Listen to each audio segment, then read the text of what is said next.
Hey, it's Vanessa, and welcome to a new conversation on energy. This one is going to be about my personal eclipse story.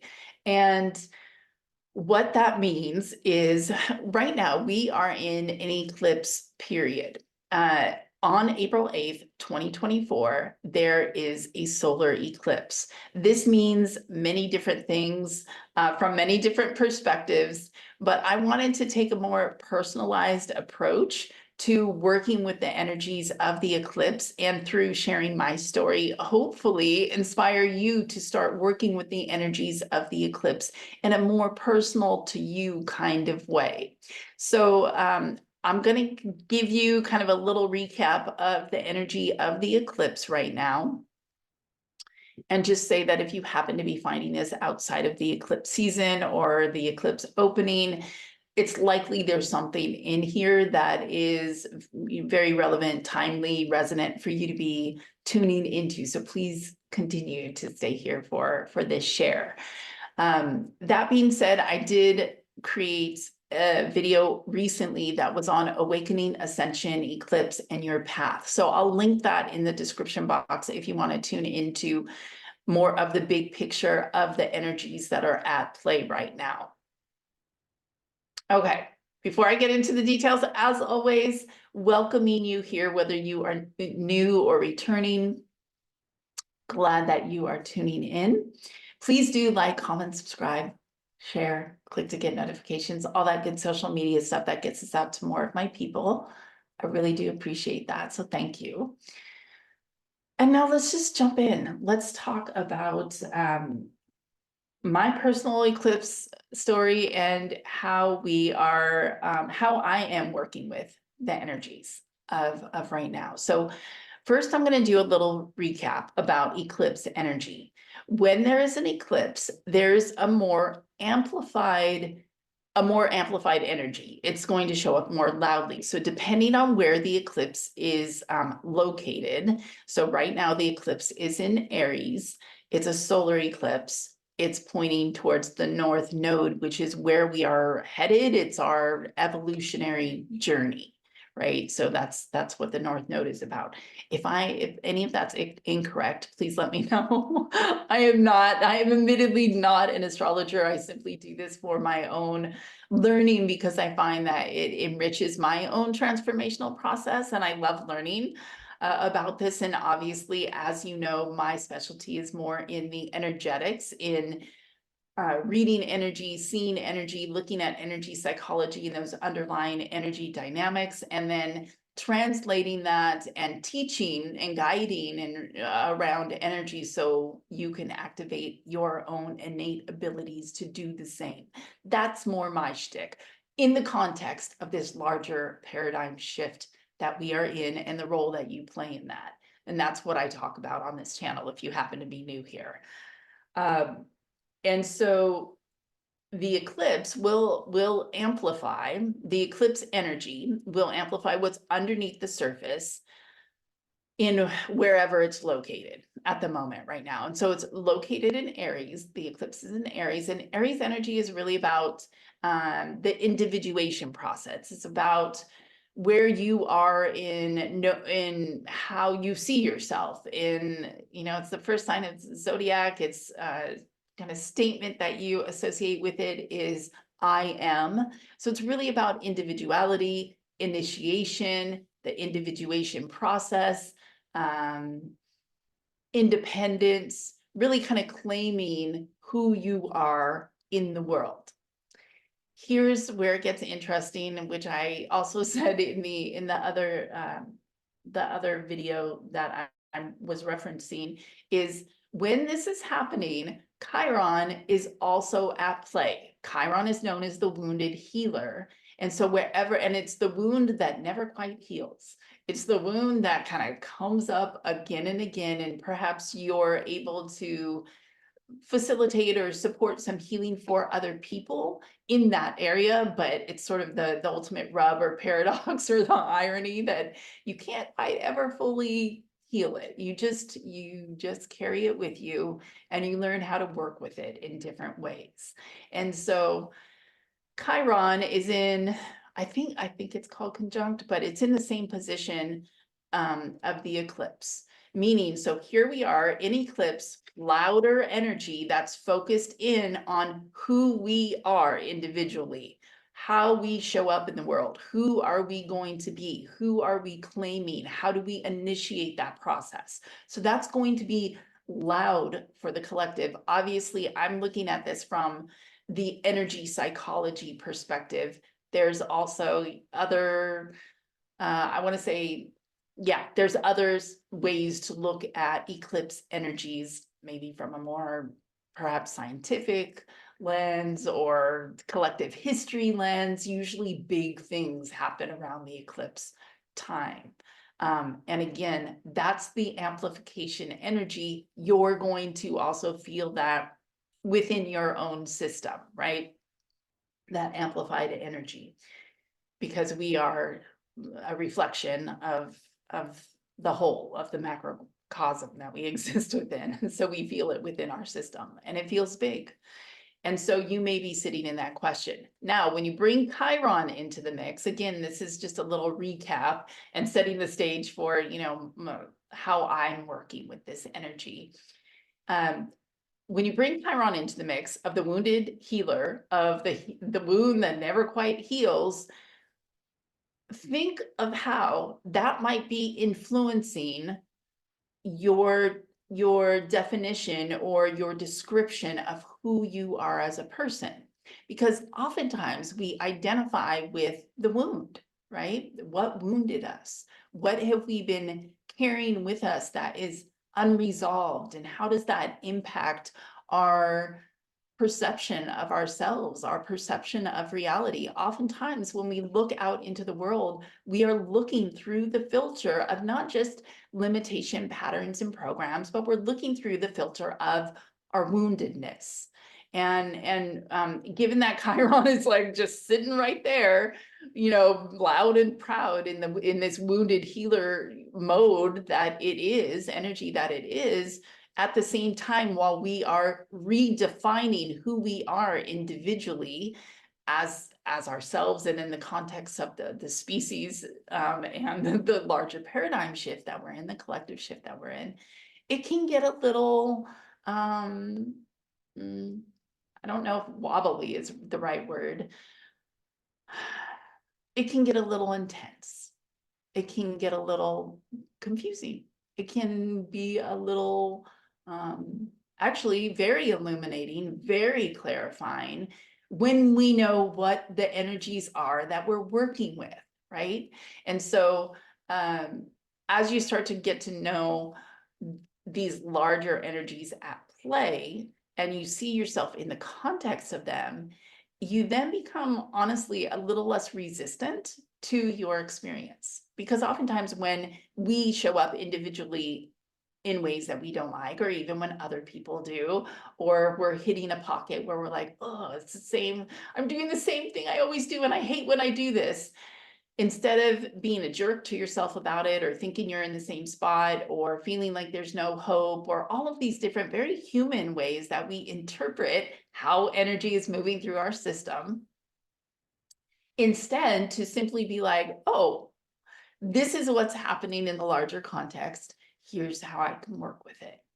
So that's a kind of a recap of these energies right now that are at play. And the way that I'm working with it, I'm going to just give you a little bit of a framework, and then I'll share my example or my story. So you want to look up where Chiron is in your personal chart. Your chart is your design blueprint for this life. It gives you a roadmap. It tells you kind of like, these are the energies that you are specifically working with. Again, I'm not an astrologer. I've just used it for my own personal and professional development, and it's been highly, highly valuable for me. So I like to just spread the love of the things that I find highly valuable, because to me, that's part of the point of being human, is like, we find the things we love and we share about them. That's what you do. So look up, you can go to again, I need to check the site, but I think it's Chani Nichols or Chani Nicholas. I always mess up her last name. But I love her down to earth approach around astrology. There's many astrologers I actually really, really love, but yeah, there's something about the layout of her chart when you do a free profile on her site that I find really, really helpful, because she includes kind of beginner's language or layman's terms to help you make sense of what all of the astrological language actually means. You're like, oh, okay, I get it now. So in there, if you do a chart for yourself, it's free. Just scroll down to the very bottom and then it'll show you where Chiron is, like which sign it's in and which house it's in. Once you have that information, just do a little search.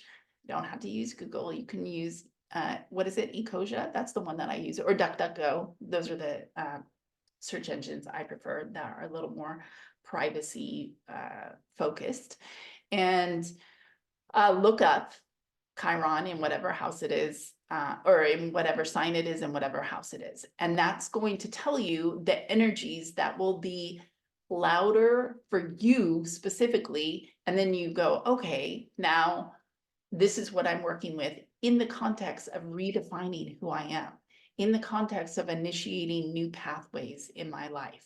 And that's going to be the theme that'll be playing out, integrating, that you'll need to be working with consciously around applying to your life over the next 6 months.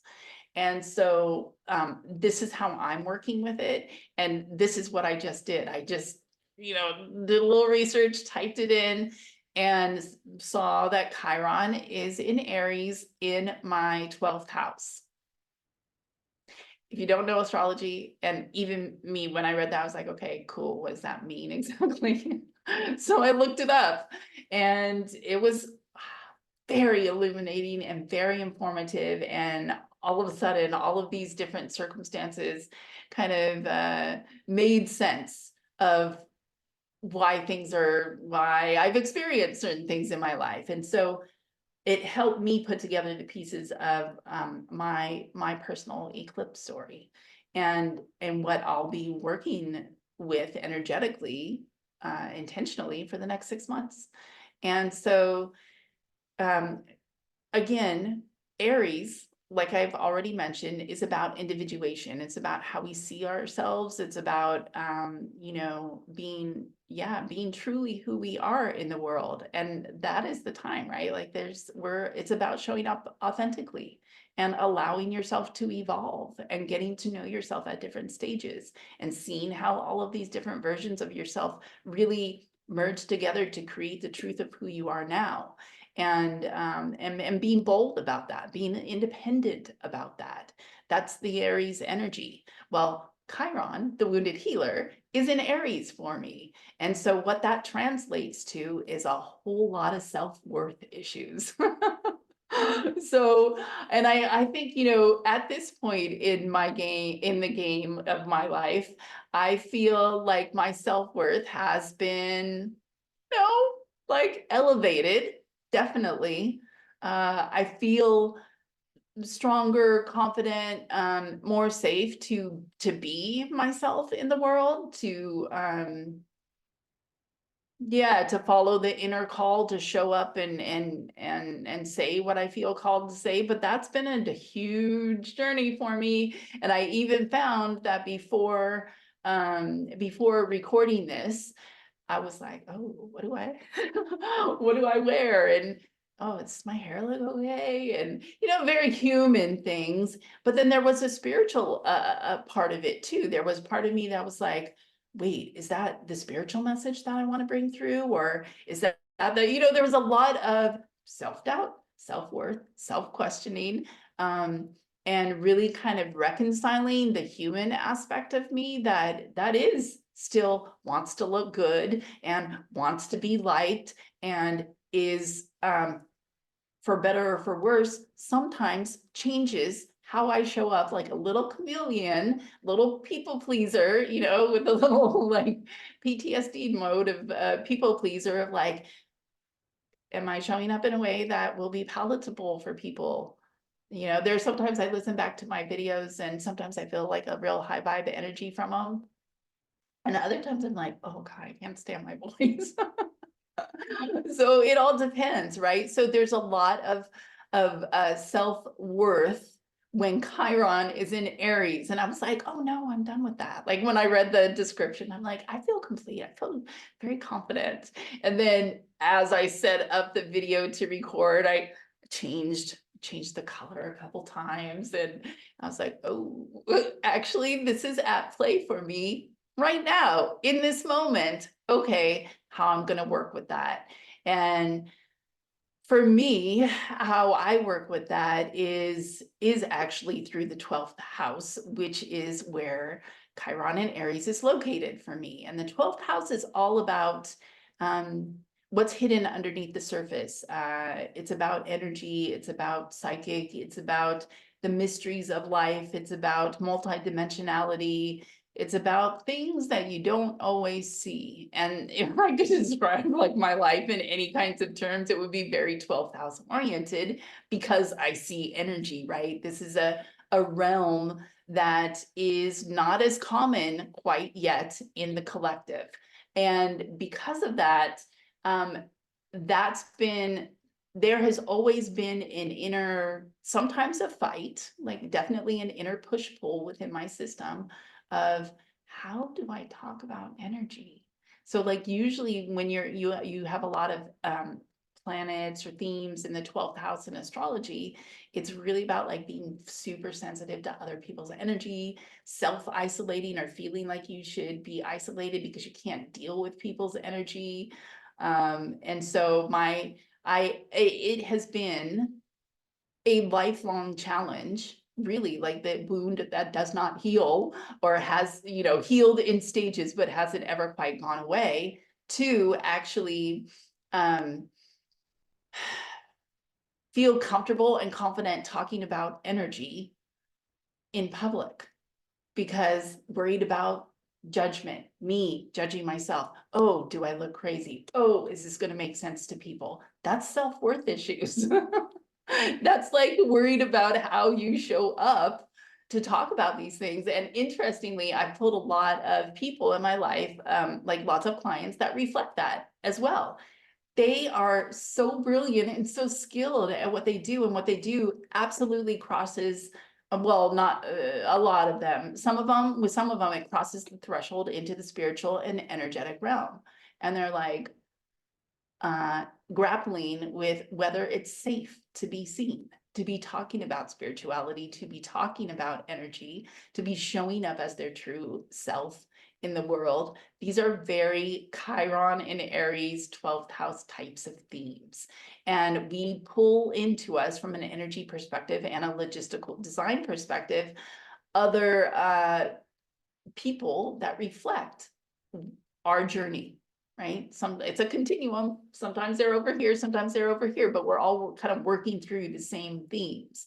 And so I find to work with this energy more intentionally is the more that I can get very solidly rooted in how I experience and define spirituality for myself, in my rootedness, right? Like you see these roots back here. I chose this picture on purpose. The more that I am connected with that, the more my self-worth rises. The more I feel free to speak and show up, however, whatever I'm wearing, however my hair is, whatever wants to come out of my mouth at that moment, the more aligned I am with my spiritual connection and my multidimensionality. Whether somebody's like, what does that mean? Does multidimensionality mean? Like, what do you mean you see energy? What, you know, it's like the more clear I am in my roots and my connection to my truth and my spirituality, my 12th house experience, the more my self-worth rises. And I'm able to show up and simply do what I'm here and designed to do. And so this is the way that I am personally working with Chiron in Aries in my 12th house.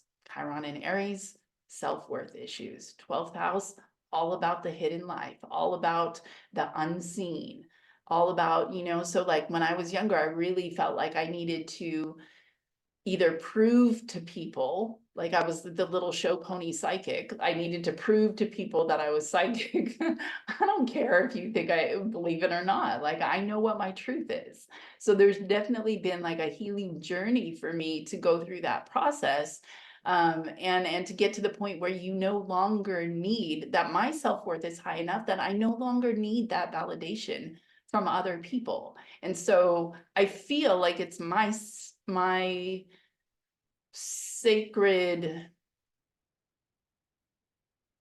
I want to say both initiation, which is definitely an Aries energy, but my duty, my responsibility to share my story of that process, of that healing journey and that transformation, because that's what we're all walking through right now. It's like, do we allow ourselves to heal from the wounds that have held us back from being ourselves? Do we allow for that? And it has not always been an easy process for me at all. I still work with it. It's still my Chiron that is like not totally gone away. And some days it's easier than other days. But the more committed and connected I feel to my spirituality, the easier it is. And that's really relieving. And I'm really grateful that I was willing to be uncomfortable. You know what I'm saying? Like I was willing to be uncomfortable because it's uncomfortable when you face your wounds, when you're in the energy of like all the things that you fear.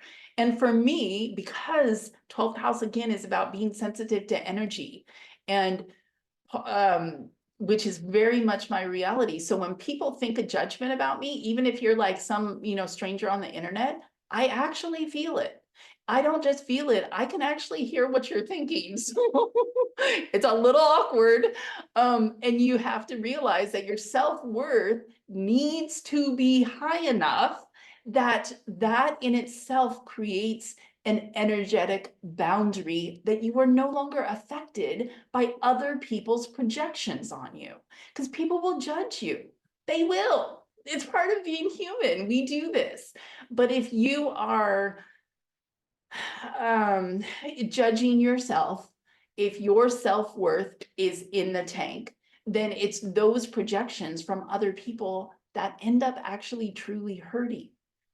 But they're also a gift because they're just showing you where you are judging yourself or where you aren't tight enough with your own energetic boundaries. So, I mean, ultimately it's all a gift, right? But in the moment when you're experiencing it, it can be highly uncomfortable, especially if judgments are coming from people that you know, people that are in your life and you can like feel their judgment.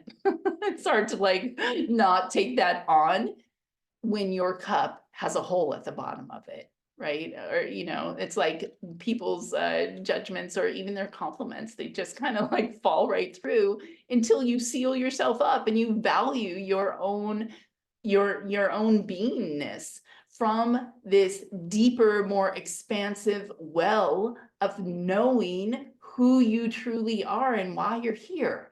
That's a spiritual game. That's a spiritual game. And that is the game that humans are awakening to. And so having gone through the process, I feel like, well, that's an appropriate assignment for me to be talking about this and having gone through the journey and still going through the journey of it. So I just wanted to share my eclipse story with you, how I'm working with these energies, how they still show up for me. And like, it isn't the game to like get rid of everything. It's the game is to, you know, yes, release what doesn't serve, but just integrate it and be who you are now.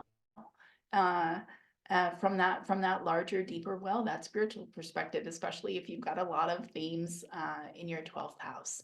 So I'd be super curious where your Chiron is at, what house it's in. So feel free to share that in the comments below. And with that, I'm going to say thanks for tuning in, and I will be back again soon with another conversation on energy. Take care.